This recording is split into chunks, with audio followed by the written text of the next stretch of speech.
I'm Richard Ryan, and so I suppose I'm a UCD graduate from 2012, so I'm at this now I suppose 12 years, and so after travelling around a little bit at the start of my career, I settled back in Kilkenny where I'm from, now work in Archesfield Veterinary Clinic. So we've got 4 vets in the practice, nice mixed practice. We've got a nice variety of large and small animals and kind of cover a nice, fairly neat area around a nice tight circumference around Kilkenny City. So yeah, it's great. So I'm Jolyn, myself and my husband Jolyn Byrne. We're here farming in Kilkenny. We've a spring calving dairy herd here, so that keeps us busy in the winter. For me, it's the variety. The variety in a mixed practice job is just brilliant. You don't know. For some people it can be stressful, and there are stressful days, but the variety is just brilliant. You don't know when you go in, are you going to be busy out on farm, or is there going to be a bitch come in labour, or is someone going to ring up? Just recently we were joking about the most unusual animal we had, and I said, oh, once years ago I saw a bearded dragon. Sure enough, I jinxed myself, and the next day someone rang up with a bearded dragon to be seen. You don't know what you'll get. That's the best part of veterinary. The most rewarding thing about farming is seeing animals do well, seeing them healthy, seeing them thriving, knowing them from when they were born to when they go on and they're now a cow in the parlour and they're giving birth to their own calf and they're producing milk and they're healthy and well. That's for sure the most rewarding, and you know them inside out and their history. I just love that. Yeah, so for rearing healthy calves, I mean, it's so essential to try and get the basics right. For me, it comes down to getting them a good start. So that's going to be getting the colostrum into them, the 1-2-3 rule, the first milk within 2 hours, 3 litres. So that's key, that's the start. After that, then you come into hygiene. The hygiene is key. Hygiene of the bedding, hygiene of the water, clean water, no dirty drinking troughs for calves. And then the third thing is, I look at a calf and I think we should compare them to the transition cow. So we should be looking at it as a transition calf. So we're trying to take a calf from being just drinking milk, monogastric, into a ruminant over a space of a few weeks. Everything needs to be gradual. So anything you can do to make that process smoother through nutrition, through getting the concentrates in earlier, straw in the diet, precision microbes if you need them, anything you can do to make all that go smoother, that's the key. So good start, hygiene, and then transitioning slowly.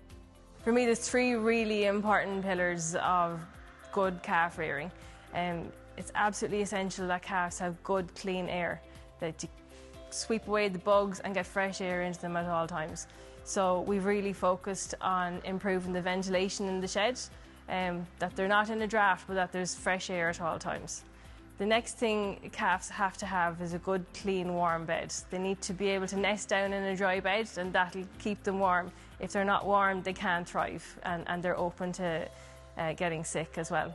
And the final thing, which is certainly not least, is the importance of good immunity and good gut health. Colostrum management is essential, and then to support them by keeping the house clean, make sure they have water and clean forage as well to take, and that would definitely pay dividends as the calf gets older. That every farmer, I suppose, while rearing a calf, is to ideally allocate one person. If they have that availability on farm, allocate one person and say that person is the calf person. They are in charge of calf rearing, and they will then be more familiar with the routine of the calves, and the calves are more familiar with them, and they will be quicker then to spot a calf that's actually sick. Whereas if the normal person is there and then the next day some stranger comes in and throws in the milk, depending on if it's an automatic system or not, they're not tuned into it, they're not as familiar with the routine, they're not going to watch the calves as closely, and they might miss something small like an ear that's hanging down or a slight runny nose. If they can afford it on the farm, the same person doing the calves all the time. Focus on the basics. So farming, there's always things to be done, and the basics always have to be done. So just focus on that, keep your routine going. But then it's really important, I think, to get out and speak to other people. So farming can be a very lonely, insular kind of thing. You're here on the farm every day and it takes a lot of your time, and you could go for days without talking to other people who can be in the same boat as yourselves. So it's really important to get out and meet people and talk to others and see how everyone else is getting on. Yeah, I suppose my first job was in Canada, and I worked for a mixed practice out there. I even lived with one of the bosses when I went out there first, because I didn't have my visa sorted out, so he moved me in with his family and everything like that. And he said to me one day, he said, Richard, he said, you can't compare apples to oranges. And he was referring to work and to life. So, you know, whether you're trying to compare two different dairy farms, or whether you're trying to compare, you know, two different jobs or anything, you have to compare like with like. You can't compare apples to oranges. Prevention is better than cure. It's so much easier to be able to take the preventative measures, give the precision microbes, give the vaccines, along with your good practical steps to your husbandry with your animals, rather than having to get the vet in to treat a sick animal. I think, to be honest, it's a big cliche, but when I think about something that everybody involved in animals, whether it's large animals or small animals, from the farmer point of view or the veterinary point of view, that someone should watch, it's a cliche, but I think they really should read the James Herriot books. I was an adult when I read them first. I didn't read them as a child. I think I started reading them when I was on lambing placement. And I have to say, it's not about the science in the books. You know, there isn't a huge amount of science in the books. It's about communication, and it's about the people and the interactions. And so I would say everybody can learn from that, no matter what you're doing. You can learn about the communication and the sense of community that was there in that village that they worked in, and that can help with all walks of life. I think people mightn't appreciate how farming is a vocation, in my opinion. It's not a career choice. You don't wake up one day and think, oh, I'll be a farmer because I'll make lots of money or something like that, you know. I think if you're in farming, it's because you're there for the good days and the bad, the sun, the rain, and there's long hours, and it's what you're meant to be or what you're meant to do. It's not just something that you choose, so it's definitely vocation. For me, a big thing that I find beneficial in work and life in general is exercise. So combination, for me it's a combination generally of running and weight training, and I think that combining that with diet, a healthy diet, like I know for a fact I'm not in as good of a mood if I'm in a rush and I eat a breakfast roll, because then that, you know, affects your sugar levels, and then by lunchtime you're craving a chicken fillet roll and a bottle of Lucozade.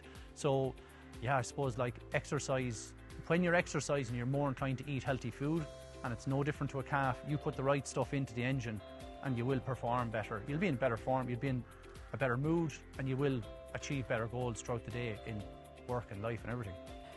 I think there's such long hours on the farm. It's really important to take every opportunity you can to get off the farm, whether it's interaction with other farmers, going to matches, meeting your friends or your neighbours, or, you know, go and get some exercise yourself, go for a walk or go to the gym or something.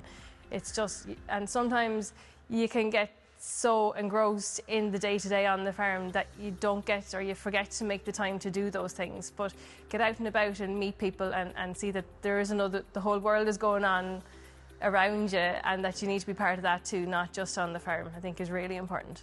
I think they're a huge help, like biological products, probiotics, across the board, every species. I mean, we've been using them in pets for a long time now. They've widely replaced the use of antibiotics in pets for diarrhea, say gastrointestinal upsets. You know, 10-15 years ago, first line treatment for dogs with bad diarrhea was antibiotics, and now it's probiotics, you know, and we're going for the biological agents, and it's great to see now it's coming into farm animals, I mean, they're using them in horses as well, but across the board, I mean, there's lots of people that take probiotics every day, and they feel that their gastrointestinal tract is all healthier, your immune system is in your gut. It makes sense, you know, the whole thing balances out together. There's a good few different impacts. First of all, it's so motivational for us as the people looking after the calves.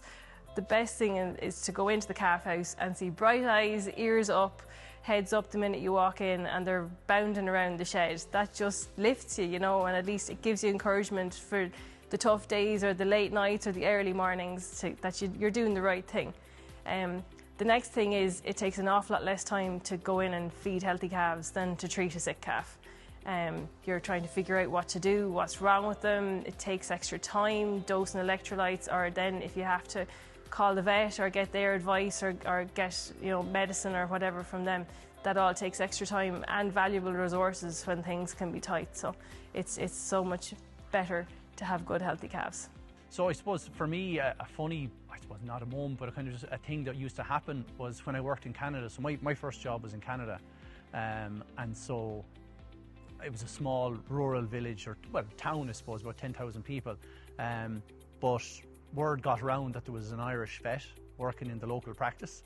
And so suddenly an awful lot of Irish wolfhounds started coming to the practice, being brought to the practice, and they just figured, yeah, this Irish vet must know everything there is to know or be some sort of specialist in Irish wolfhounds. And the irony of it is that the Canadians, they really like, they're much more fan of large breed dogs than Irish people are. So I mean, there's a lot more Labradors here than there are Irish wolfhounds. I have to say I saw more Irish wolfhounds in my time in Canada than I ever have since I got back.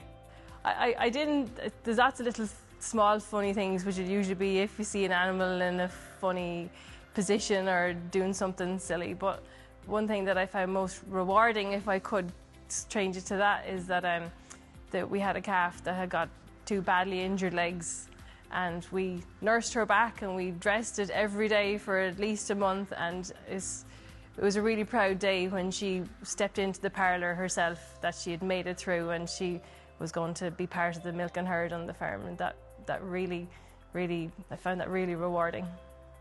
The vet is indispensable to the success on the farm. You need to be able to ask the right questions and get answers and a critical evaluation of what's going on the farm. We'll see things, signs and symptoms, and we'll know the situation, but we won't know the end answer. So that's where we always like to pick up the phone and give Richard a shout and see what he thinks.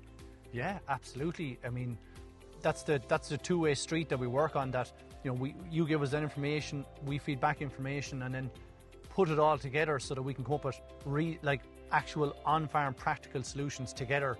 That we're not going to give just generic advice to every farm. It'll have to be specific for the herd health here, and that will only work when we communicate together and get something that'll work here on this farm.